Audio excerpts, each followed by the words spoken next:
Hi guys, and welcome to another episode of Kabir Considers. In this video, we are going to react to American foods that are banned in other countries. I feel like American food is probably like the most widely consumed in the world.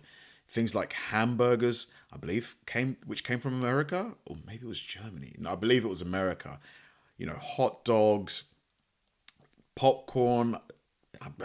Actually, to be fair, is popcorn an American invention? I'm not sure. But American cuisine, and snacks, Ben and Jerry's, it's just so widely consumed that there's going to be things that I suppose don't meet the food standards in other countries. So, for example, I think some of the chicken that's produced in America on farms have hormones in them, which I don't think is legal in the UK. Because I remember going into an American Walmart, and on some of the chickens it said hormone free, but in some of them it didn't. So I would assume that they probably have hormones in them. So what other examples of foods are going to be banned? Because for a country to ban a food product, there must be a reason behind it. Maybe certain ingredients. Most Americans want to believe that the United States is the gold standard of clean food.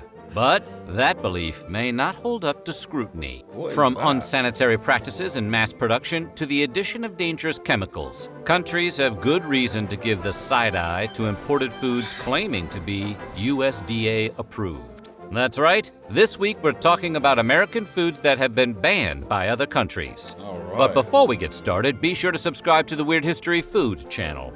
Then leave a comment and tell us what other world food facts you would like to know more about. Now let's see how wrong the rest of the world really is.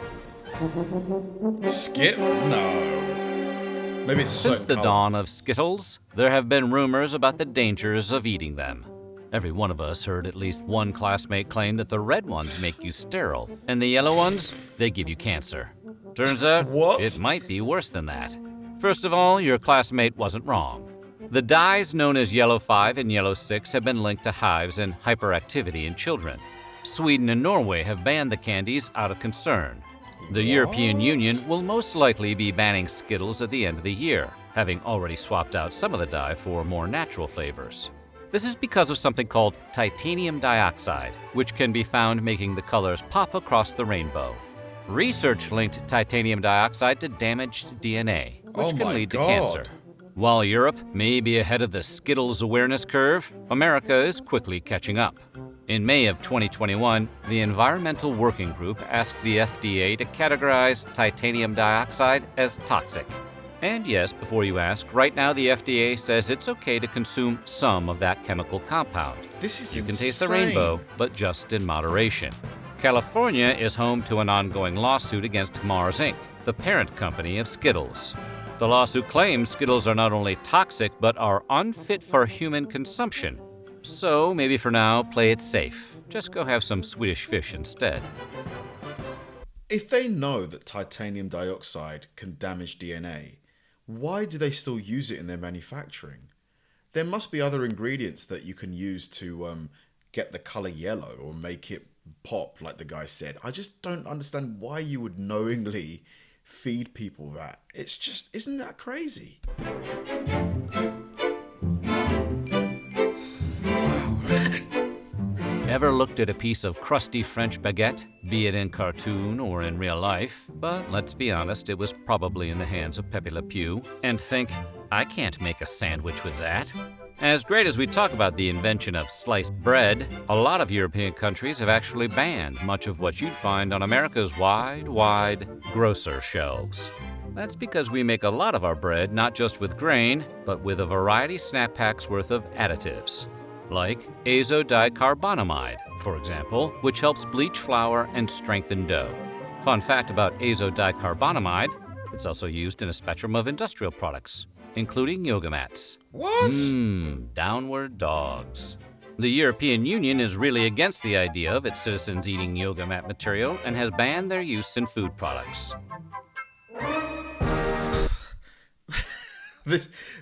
I just don't get it. Why do you need that in bread? Leave it natural. Oh. Pork, the other white meat, is a staple of American meats along with chicken, fish, and beef. From bacon to ham, hot dogs to pork chops. American meat eaters consume about 67 pounds of pig per person every year. Soo-wee, my heart is... That is a lot of spam. Holy... Damn. Stopping. Don't get us wrong. Other nations indulge in swine just as much, if not more, than Americans. So why doesn't the U.S. export scores of succulent bacon-bearing boars? Well, it turns out America adds a lot of chemicals during processing. Ractopamine in particular is used in many pig farms to raise porkier porkers. Ractopamine, which we put a dash of in a lot of foods, has been banned in 160 countries, which all consider the drug unsafe for human consumption. This in turn has led to a prohibition of pork exports across the world. The EU hasn't touched the stuff since outlawing ractopamine in 2009. China and Russia have been ractopamine-less since 2013. Maybe that's because ractopamine has the same effects as an intoxicant on humans and can cause tachycardia, headaches, and muscle spasms if consumed in large enough quantities. But it is a small price to pay. Tachycardia? So you can get a heart attack. Man, I think, this is getting out of hand. Some of these ingredients, it's just like, are they just deliberately trying to make people sick? Pay for a perfect piece of the pork. Hygiene in America often comes down to dousing stuff in a chlorine bath and calling it FDA approved, and chicken is no exception. Pathogen reduction treatments, or PRTs, refer to the use of different chemicals to destroy harmful microbes on raw meat. Somewhere along the line, American food regulators decided a quick chlorine shock was the best way to kill salmonella and other bacteria on uncooked poultry. Chlorine marinade. And look, it's not that the EU is against taking a long gulp from the public pool now and then. In fact, the risks posed by chlorine consumption are relatively low.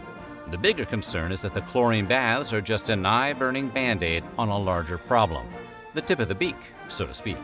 They're worried that the PRTs are insufficient to deal with more than just the normal bacteria and don't get at a potential contamination from things like low-quality feed to unsanitary coops on farms.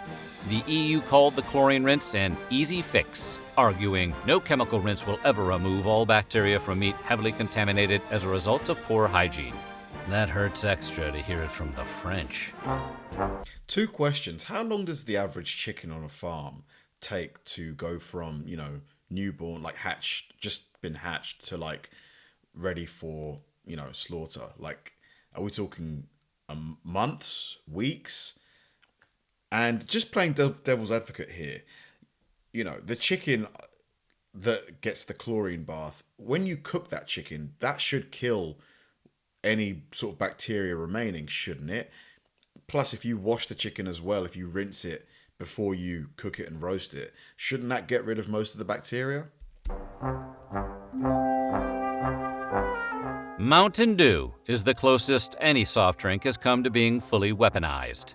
But did you know in Austria and Norway, the soda is outright banned? Why? That's because Mountain Dew's signature Chernobyl radiant hue comes from tartrazine, also known as yellow 5. And if your ADHD hasn't kicked in yet, you'll remember that color and number from the Skittles section earlier. It's been linked to headaches, hyperactivity, and the desire to be annoying to other people.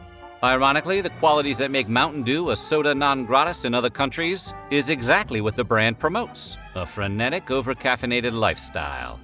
Do the do. Baja Blast. Woo-hoo. And while you might be able to find Mountain Dew in Europe, it's going to hit a little different. That's because Europe spent exactly 2 years in the 90s riding the dew before discontinuing it. What is being sold as Mountain Dew in the EU has a recipe closer to the original carbonated beverage, as created by Tennessee beverage bottlers Barney and Ollie Hartman in the 1940s. The original Mountain Dew was meant as a whiskey mixer, with the name coming from the affectionate Scottish term for moonshine. It'll tickle your innards, is what the old ads used to read. No lies detected here. Yahoo! Mountain Dew! I've never actually tried Mountain Dew before. Like, does it have a lot of caffeine in there? Is it basically like drinking a Red Bull or a can of Monster?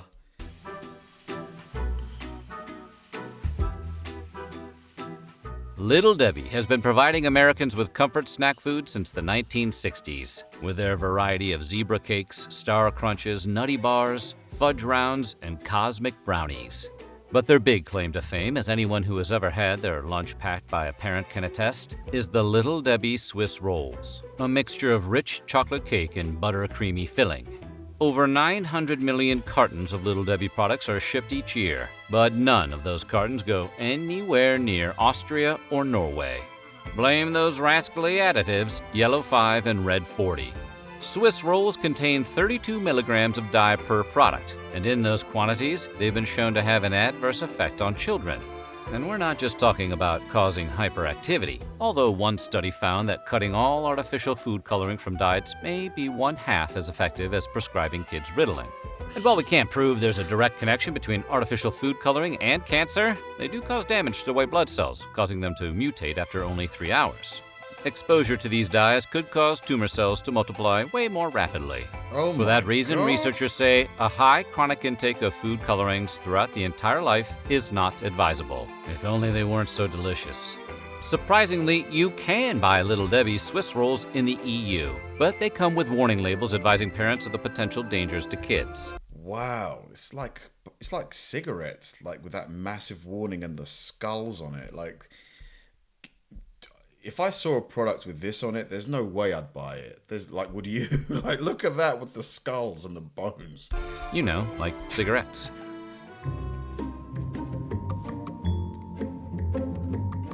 When you hear the words banned breakfast cereal, you're probably imagining one of the countless kid-focused brands of sugary morsels, like the oh-so-delicious Cookie Crisp. So you might be surprised to learn that it's actually Special K, the most boring cereal on all of the earth, that has been banned in Denmark and discouraged in the EU. How does the healthiest box of flakes on the shelf get banned, while stuff like Reese's Puffs and Cinnamon Toast Crunch continue to enjoy free passage? Ironically, because of its supposed health benefits. In the UK, Special K has been put on blast by the Advertising Standards Authority for exaggerating how much folic acid they pack into portions. Though it's still legal to buy in Europe, Denmark has completely banned Special K since 2004 for all its fortified vitamins and minerals. Regulators argue that Kellogg's cereal's unnaturally high levels of everything from vitamin A to zinc actually qualify Special K as a genetically modified organism, or GMO. More specifically, Special K is swole with the same artificial compounds that studies have shown to potentially pose health risks, specifically to children and pregnant women. In conclusion, you may want to stick with Crunch Berries. Man, I just think when it comes to food, I think maybe our food organizations, like the governmental divisions, should be more strict because like some of these food products just should not be legal, I think. If it's been proven that this certain ingredient can cause cancer, like, they shouldn't be allowed to use that ingredient. It should be banned. Like, what do you think? You know, like the food coloring stuff, like, why are they allowed to still sell that? You don't need to take a transcontinental flight to visit countries that have banned American foods. Just drive up to the Canadian border, flash your passport, and sign an affidavit saying you're not smuggling any steak tartare in your trunk. Today, consuming raw meat has fallen out of fashion in the US, much like other foods like veal and pâté, which don't make you sick but might make you sad. But while baby cow and overstuffed goose liver is illegal in parts of America now, tartare is not. See, while veal and pâté may be uncool, they are also served hot. Unlike tartare, which is chopped up cold meat, straight from the cow. Undercooked or raw foods can lead to an increase in food poisoning and parasitic infections, especially in beef and poultry. But considering how fancy pants steak tartare is, Titanic food one might say, you'd think countries might look the other way and let the luxury delicacy slide. And for a long time they did. In Canada, meat has to reach an internal temperature of 145 degrees Fahrenheit, the equivalent of a medium rare steak, in order to be considered safe to serve. But those rules aren't strictly enforced. That is, until recently. In 2021, restaurant owners in New Brunswick selling steak tartare were all served cease and desist letters. Canadian public health officials had decided that amid the ongoing health crisis of COVID-19, the last thing their citizens needed was a side order of botulism. What do you guys think of raw meat products? I don't like things like salami and, like ham that's been cured and stuff like that. Fine, but yeah, steak tartare, not for me. I don't know why. I think beef has to be cooked. Is there anything more American than Coca-Cola? The fizz, the flavor, the former secret ingredient, cocaine. Coke is basically apple pie in beverage form. And it's not just Americans who are cuckoo for Coke. Invented by a pharmacist in 1886 Georgia, Coca-Cola quickly caught on overseas. It was the World War II GI's drink of choice. Pre-pandemic, Coca-Cola had 500 brands in over 200 countries, making it the best-selling soft drink and one of the most recognizable brands of all time. But there will always be exceptions, and unlike the other entries on the list, for once it has nothing to do with health concerns. Everybody knows that Coke is not good for you. We just decided collectively that we don't care.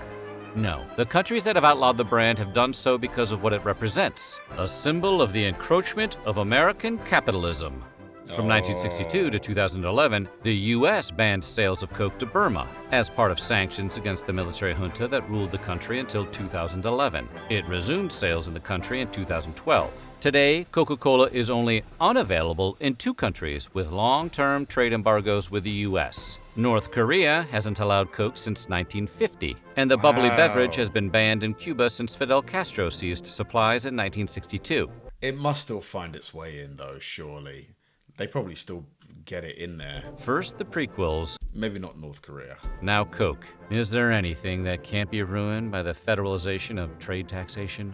In a twist of irony and lime, Cuba was actually one of the first bottlers of the beverage outside of America. Today, Cuba Cola has replaced Coke as the country's soft drink of choice, though black market sales abound. After all, it is the birthplace of the Cuba Libre, aka the rum and Coke. Cuba Cola. I mean, it looks just like Coke, and it's probably going to taste pretty similar. M&M's, the delicious melt-in-your-mouth, not-in-your-hand snacks, were originally a collaboration between the Scion sons of the Mars and Hershey dynasties in 1941. Like Coca-Cola, M&M's gained international fans during World War II, as American soldiers popularized the candy overseas as the chocolate that won't get your trigger finger all sticky. But you won't find the candy in Sweden, where it's banned due to a trademark conflict with a popular national candy that also features lowercase m's as its signature. When Mars introduced the candy to Sweden in 2009, a court ruled its marketing too similar to that of the Norwegian Marabous, which resemble Kit Kats. During World War I, Marabou had moved its manufacturing to its Swedish neighbors, where it received a royal warrant of appointment by the King of Sweden. And here we thought the Swiss were the chocolate snobs. Should you want to check out what the fuss is all about, Marabou's is sold in IKEA stores here in the U.S. Marabou's. Well, at least it's good to know that M&M's don't contain any harmful dyes or chlorine residue, right? That's a pretty important victory for hard-shelled chocolate. So what do you think? Which of these banned... Really interesting. Like, personally, I think that if an ingredient has been shown to, like, do a negative thing, like have a negative consequence, I think it should just be banned. Because there's got to be other ingredients you can use as a substitute, like particularly with the food coloring agents. Like, if it's causing ADHD, cancer, things like that, just like even if the FDA doesn't outright ban that ingredient, you as a company surely have a duty of care to your customers to not make them sick. Or is it all deliberate? Like, is it some kind of cooperation between the food industry and the medical industry? It's weird, isn't it? Thanks for watching, guys. If you enjoy my videos, help me out by liking and subscribing.